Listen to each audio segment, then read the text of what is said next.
साथियों नमस्कार, स्वागत है आप सभी का इस वीडियो में।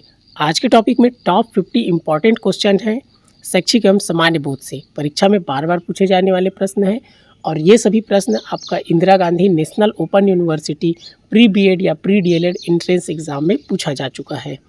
आप इससे अपनी तैयारी को परख सकते हैं कि आपका कितना तैयारी हुआ है। पंडित सुंदरलाल शर्मा मुक्त विश्वविद्यालय pre BEd pre DElEd entrance exam में बिल्कुल आपका काम आएगा। तो चलिए शुरुआत करते हैं।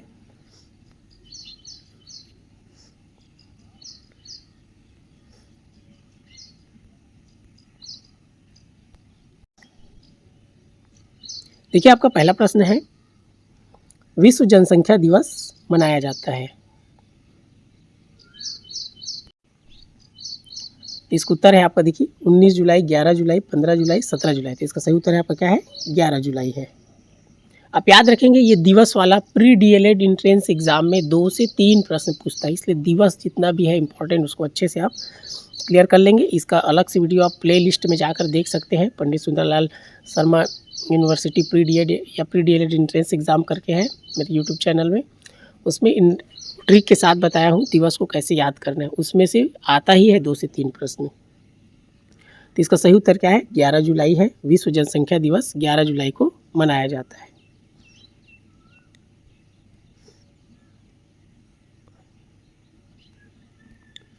अगला प्रश्न है, गांधी जी ने अछूतों के मंदिर में प्रवेश के अधिकार के लिए नाटकीय प्रवेश किया।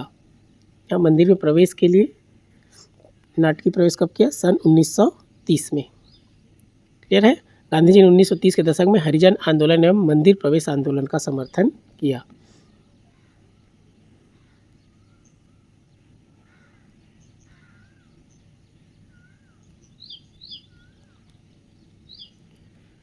अगला प्रश्न है, मुक्त शैक्षिक संसाधनों के राष्ट्रीय कोष NROER का प्रबंधन किया जा रहा है। किसके द्वारा किया जा रहा है, NCERT द्वारा किया जा रहा है। NCERT द्वारा।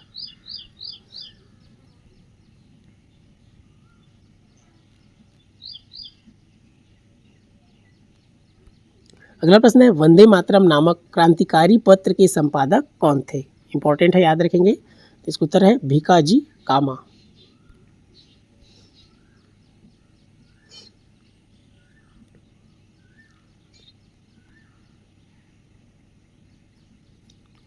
अगला प्रश्न है, 26 जून 1945 को कितने देशों ने संयुक्त राष्ट्र घोषणा पत्र पर हस्ताक्षर किए। यहाँ पर देख सकते हैं, इसका उत्तर है 51। क्लियर है।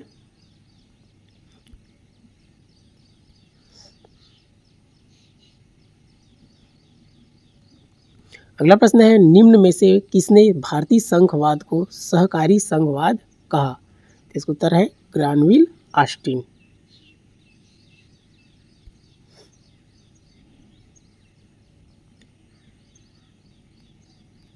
अगला प्रश्न है, 17 जून 2015 को राष्ट्रीय मंत्रिपरिषद ने सभी के घर कब तक उपलब्ध कराने का प्रस्ताव किया। इसका उत्तर है सन 2022।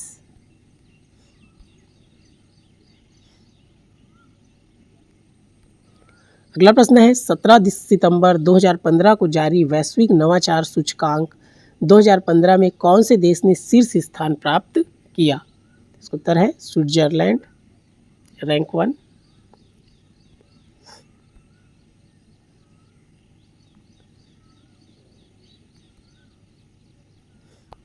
अगला प्रश्न है, संयुक्त राष्ट्र बाल कोष यूनिसेफ का मुख्यालय स्थित है। इंपॉर्टेंट है, इसको याद रखेंगे। तो इसका उत्तर है यूनिसेफ का मुख्यालय न्यूयॉर्क सिटी, अमेरिका।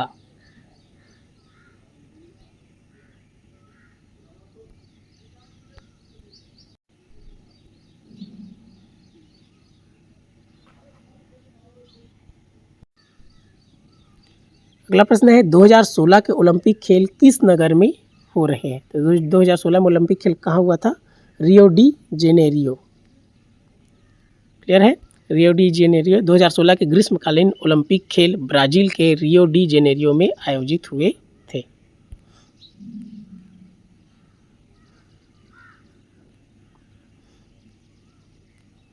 नेक्स्ट प्रश्न है, साक्षर भारत का मुख्य लक्ष्य है।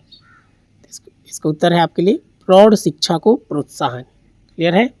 इसको याद रखेंगे, साक्षर भारत का मुख्य लक्ष्य क्या है, प्रौढ़ शिक्षा को प्रोत्साहन। प्रौढ़ शिक्षा में कौन आ जाएगा आपका, इसमें वयस्क विशेषकर महिलाओं में। मिशन का उद्देश्य वयस्कों विशेषकर महिलाओं में साक्षरता बढ़ाना था।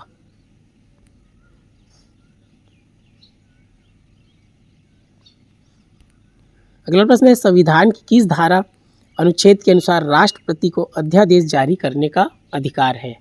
इसका है धारा 123।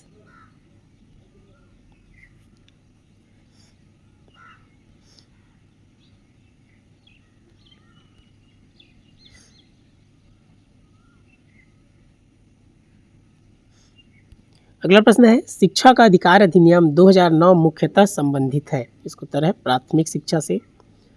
आपका आरटी, एनसीएफ और एनईपी इससे प्रश्न पूछता ही है। आरटी, एनसीएफ और एनईपी 2020 इससे प्रश्न पूछता ही है।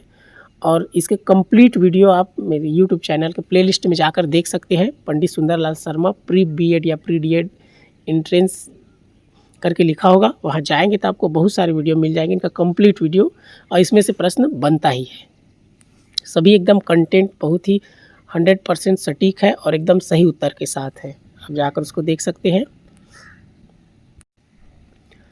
इसका उत्तर देखिए, आरटी एक्ट 2009 के अंतर्गत 6 से 14 वर्ष तक के बच्चों को निःशुल्क एवं अनिवार्य शिक्षा का अधिकार प्रदान किया गया।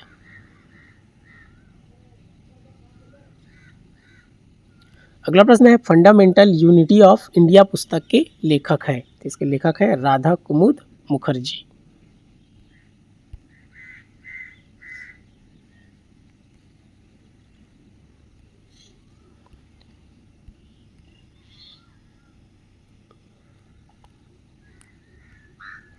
अगला प्रश्न है, भाषा के आधार पर राज्य पुनर्गठन आयोग ने अपना प्रतिवेदन किस वर्ष दिया। इसका उत्तर है 1955 में।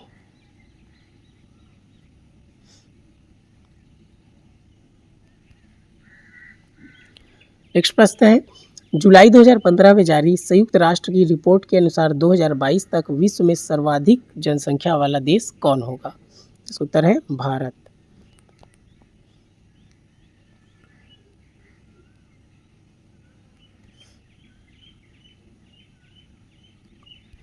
अगला प्रश्न है, सितंबर 2015 में एक रोबोट पत्रकार द्वारा लिखी पहली रिपोर्ट किस देश में प्रकाशित हुई। इंपॉर्टेंट प्रश्न है, याद रखेंगे। इसका उत्तर है चीन। सितंबर 2015 में चीन की कंपनी टेंसेंट द्वारा विकसित ड्रीम राइटर नामक रोबोट पत्रकार ने अपनी पहली स्वचालित समाचार रिपोर्ट प्रकाशित की।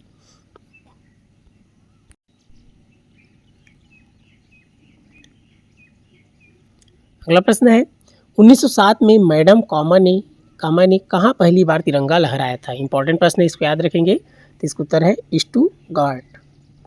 देखिए, मैडम भिकाजी कामा ने 1907 में जर्मनी के स्टुटगार्ट में भारतीय ध्वज फहराकर भारत की स्वतंत्रता का संदेश विश्व तक पहुंचाया।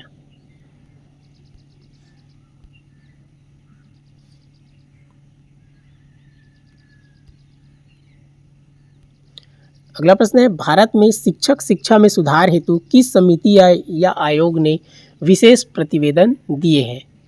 इसका उत्तर है न्यायमूर्ति वर्मा आयोग।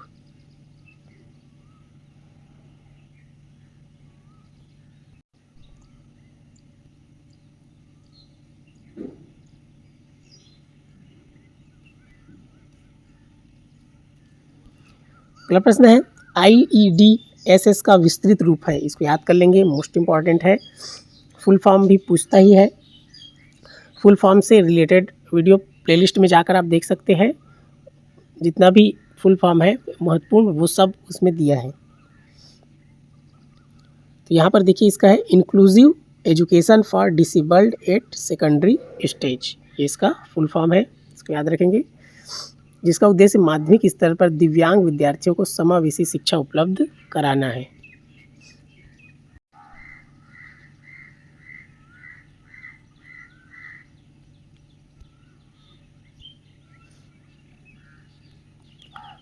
अगला प्रश्न है, संसद के दोनों सदनों के संयुक्त सत्र की अध्यक्षता कौन करता है। इसका उत्तर है लोकसभा अध्यक्ष। संविधान के अनुच्छेद 108 के अनुसार संसद के संयुक्त अधिवेशन की अध्यक्षता लोकसभा अध्यक्ष करते हैं।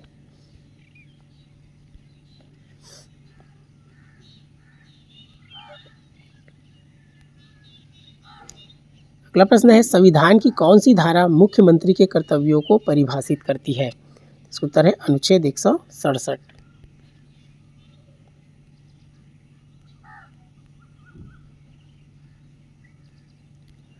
अगला प्रश्न है सूर्य से पृथ्वी तक प्रकाश पहुंचता है, मोस्ट इंपॉर्टेंट, इसका उत्तर है 8 मिनट 20 सेकंड में। क्लियर है? इसका उत्तर है 8 मिनट, तो उत्तर होगा 8 मिनट।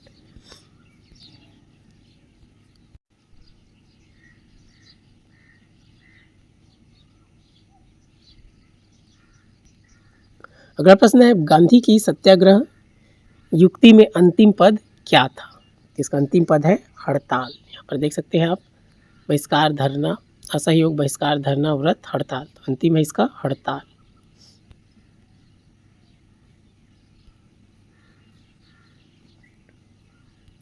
अगला प्रश्न है केंद्र तथा राज्य के बीच वित्त का बंटवारा किसकी सलाह पर होता है? तो वित्त का बंटवारा किसकी सलाह पर होगा? वित्त आयोग। यहाँ पर देख सकते हैं संविधान के अनुच्छेद 280 के अनुसार वित्त आयोग केंद्र एवं राज्यों के बीच राजस्व वितरण की सिफारिश करता है।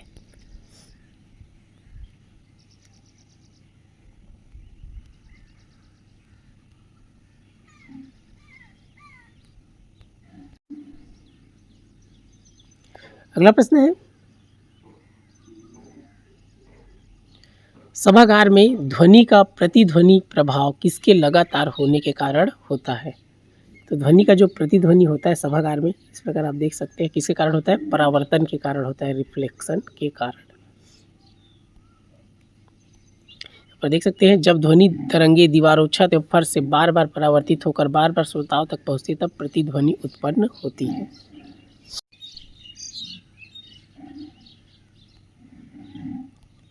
अगला प्रश्न है हम भोजन करते हैं, तो क्या होगा? विभिन्न उपापचयी क्रियाओं के रासायनिक ऊर्जा प्राप्त करने हेतु। ये इसका सही उत्तर है, विभिन्न उपापचयी क्रियाओं के लिए रासायनिक ऊर्जा प्राप्त करने हेतु। क्या देख सकते हैं भोजन, पाचन, पोषक तत्व, एटीपी, रासायनिक ऊर्जा, शरीर की विभिन्न उपापचयी क्रियाएं संचालित होती है।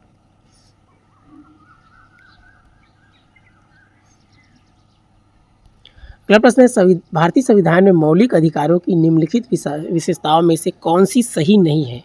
सही नहीं है पूछ रहे हैं, तो यहाँ आपका बी। दूसरा है वे पूर्णतः निरपेक्ष है, ये सही नहीं है, बाकी सब सही है आपका।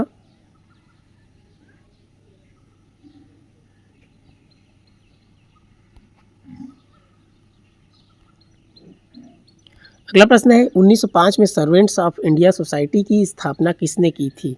तो इसका उत्तर है गोपाल कृष्ण गोखले।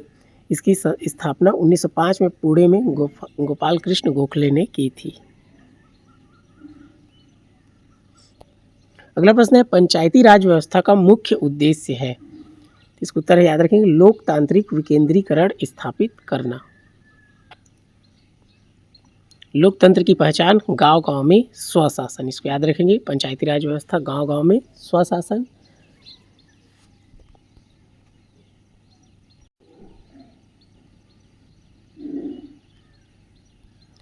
अगला प्रश्न है भारतीय राष्ट्रीय आंदोलन के इतिहास में चौरी चौरा का क्या महत्व है? इसका उत्तर याद रखेंगे, गांधी जी ने असहयोग आंदोलन वापस ले लिया। चौरी चौरा के बाद क्या हुआ? गांधी जी ने असहयोग आंदोलन वापस ले लिया। चौरी चौरा घटना 1922 के बाद गांधी जी ने असहयोग आंदोलन वापस ले लिया।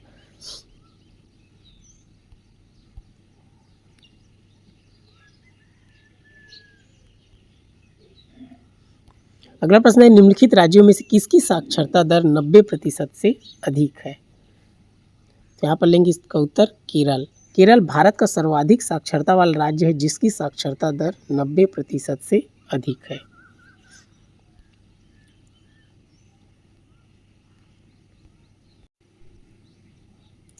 अगला प्रश्न है जब बर्फ के दो टुकड़ों को आपस में रगड़ा जाता है तो तत्काल क्या प्रभाव होगा? आज देखिए इसका उत्तर है वे तेजी से पिघलते हैं। यहाँ पर आप देख सकते हैं जब बर्फ के दो टुकड़ों को आपस में रगड़े तो घर्षण हुआ तो संपर्क सतह पर बर्फ पिघलकर पानी बनता है। पानी की पतली परत में बदल जाती है, फिर रगड़ना बंद करने पर दोनों चिपक जाते हैं। क्लियर है? जिसको रेगुलेशन या पुनर्जमन कहते हैं। तो इसका सही उत्तर होगा सबसे पहले क्या हुआ?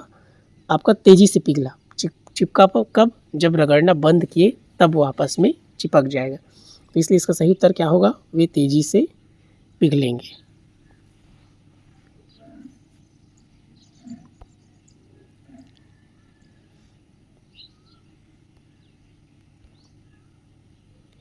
अगला प्रश्न है, एक ताज़ा अंडा शुद्ध जल में डूब जाता है लेकिन नमक के पानी में तैरता है, क्यों? यहाँ पर आप देख सकते हैं शुद्ध जल में अंडा डूब गया, नमक के पानी में तैर रहा है। क्यों होता है? नमक का पानी शुद्ध जल से अधिक घना होता है। यहाँ पर देख सकते हैं नमक का घनत्व क्या होता है? नमक का पानी अधिक घना होता है। तो इसका सही उत्तर है।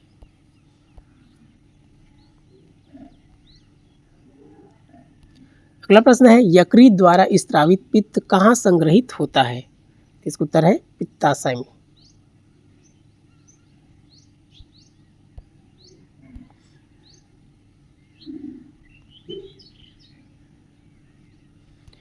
अगला प्रश्न है, विश्व का सबसे बड़ा मत्स्य उत्पादन क्षेत्र कौन सा है? तो इसका उत्तर है न्यू फाउंडलैंड का क्षेत्र। चौथा देखिए, न्यू फाउंडलैंड का क्षेत्र विश्व का प्रसिद्ध एवं विशाल मत्स्य क्षेत्र है।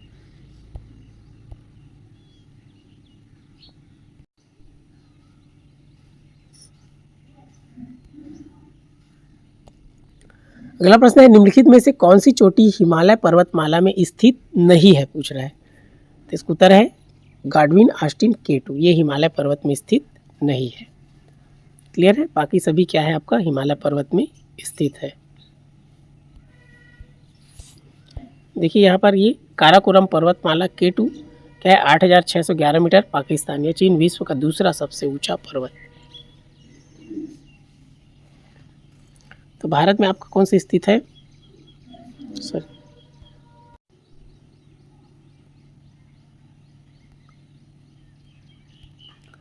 अगला प्रश्न है, राधाकृष्णन आयोग का संबंध किससे था? इसका उत्तर है उच्च शिक्षा से। राधाकृष्णन आयोग कब आया? 1948 से 49 को विश्वविद्यालय शिक्षा आयोग भी कहा जाता है। डॉक्टर सर्वपल्ली राधाकृष्णन के नाम से यह आयोग बना है। इसको याद रखेंगे, उच्च शिक्षा।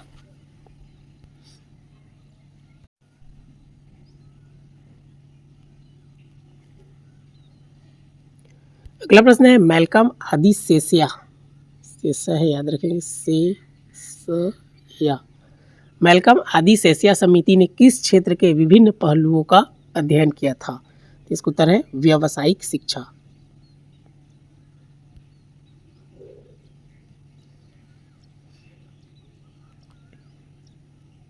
अगला प्रश्न है, राष्ट्रीय पाठ्यचर्या रूपरेखा NCF 2005 किस पर विशेष बल देती है? इसका उत्तर है रचनावाद पर। याद रखेंगे, NCF 2005 बालक केंद्रित एवं रचनावादी अधिगम पर आधारित है।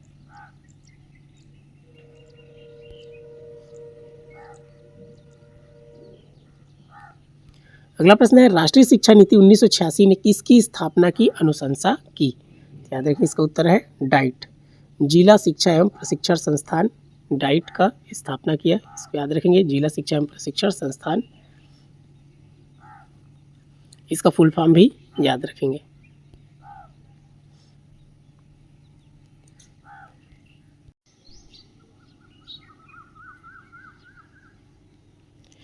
अगला प्रश्न है, सतत एवं व्यापक मूल्यांकन CCE का उद्देश्य है। यहाँ पर देखेंगे, इसका उत्तर है बच्चों के व्यक्तित्व के सभी पक्षों में विकास का मूल्यांकन करना। CCE में दोनों आ जाएगा, आपका संज्ञानात्मक प्लस सहसंज्ञानात्मक दोनों आ जाएगा। क्लियर है? तो आपका सहसंज्ञानात्मक में उनका खेल कूद, नैतिक, शारीरिक सब आ जाता है। क्लियर है?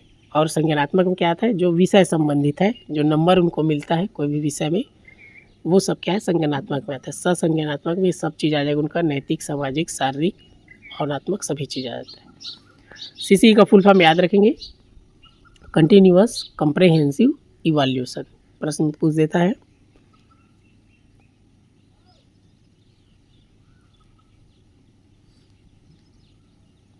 अगला प्रश्न है, निःशुल्क एवं अनिवार्य शिक्षा का अधिकार अधिनियम 2009 RTE एक्ट के अनुसार आपका बच्चों को शारीरिक दंड एवं मानसिक उत्पीड़न पर प्रतिबंध है। क्लियर है? आरटी अधिनियम की धारा 17 के अनुसार शारीरिक दंड एवं मानसिक उत्पीड़न पूर्णतः प्रतिबंधित है। फिर आप प्लेलिस्ट में जाएंगे, पंडित सुंदरदास शर्मा, उसमें लिखा है प्री बीएड या प्री डीएड एंट्रेंस, उसमें आप जाएंगे तो आरटी का कंप्लीट वीडियो है, उसमें जितना भी धारा दिया है, इम्पॉर्टेंट धारा है, वो सब उसमें आपका इंक्लूड है।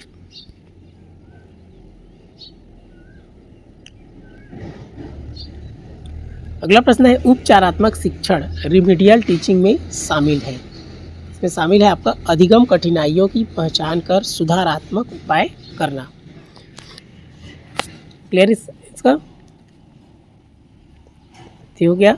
इनको आप शिक्षण को याद रखेंगे। पहला क्या होता है फॉर्मेटिव, फिर समेटिव होता है, क्लियर। उसके बाद डायग्नोस्टिक, फिर रिमीडियल। डायग्नोस्टिक क्या होता है आपका निदानात्मक होता है, उसके बाद उपचारात्मक होता है।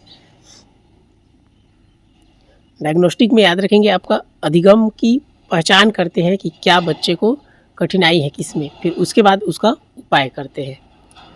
बच्चे को पठन संबंधी समस्या है कि लेखन संबंधी समस्या है, उसका पहले पता लगाते हैं डायग्नोस्टिक में, क्लियर है। निदानात्मक बोलते हैं। फिर उपचारात्मक क्या करते हैं, उसका उपचार करते हैं।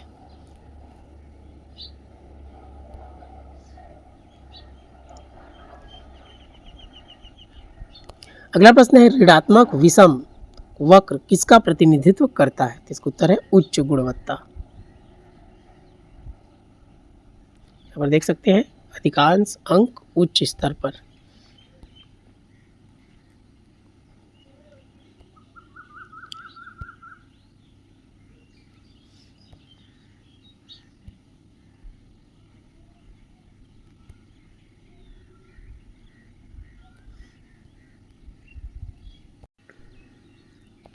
अगला प्रश्न है प्राथमिक विद्यालयों की स्कूल प्रबंधन समिति एसएमसी का कौन सा कार्य नहीं है। क्लियर है। इसका फुल फॉर्म याद रखेंगे, एसएमसी का स्कूल मैनेजमेंट कमेटी। तो उसका कार्य नहीं है शिक्षकों के पदोन्नति एवं पुरस्कार हेतु अनुशंसा करनी, ये नहीं है। बाकी उनका काम है विद्यालय के कार्यों की निगरानी करना, विद्यालय विकास योजना बनाना, प्राप्त अनुदानों के उपयोग की निगरानी करना। चौथा वाला क्या है, उनका कार्य नहीं है।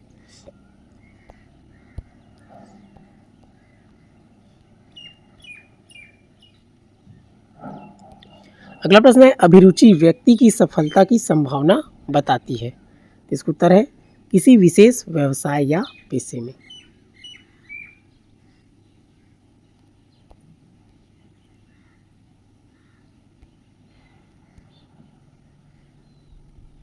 अगला प्रश्न है ताराचंद समिति किस विषय पर अपनी सिफारिशों के लिए प्रसिद्ध है। तो इसका उत्तर है माध्यमिक शिक्षा।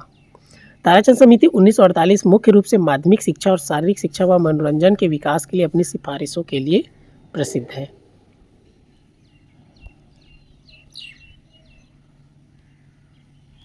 देखिए इसका अंतिम प्रश्न है एनसीटी राष्ट्रीय अध्यापक शिक्षा परिषद का कार्य किनका नियमन करना है। तो इसका उत्तर है शिक्षक शिक्षा। इसको याद रखेंगे, बहुत ही इंपॉर्टेंट है। एनसीटी से लगभग दो प्रश्न पूछता ही है एनसीटी से। इसको आप अच्छे से, इसका कंप्लीट आपको वीडियो प्लेलिस्ट में मिल जाएगा। एनसीटी का फुल फॉर्म भी पूछ देता है, national council for teacher education. याद रखेंगे इसका फुल फॉर्म है national council for teacher education. Clear है, इसको याद रखेंगे। और इसके बारे में और कंप्लीट जानकारी जानना है तो प्लेलिस्ट में जाकर उसको देख सकते हैं। एनसीटी का अलग से वीडियो है।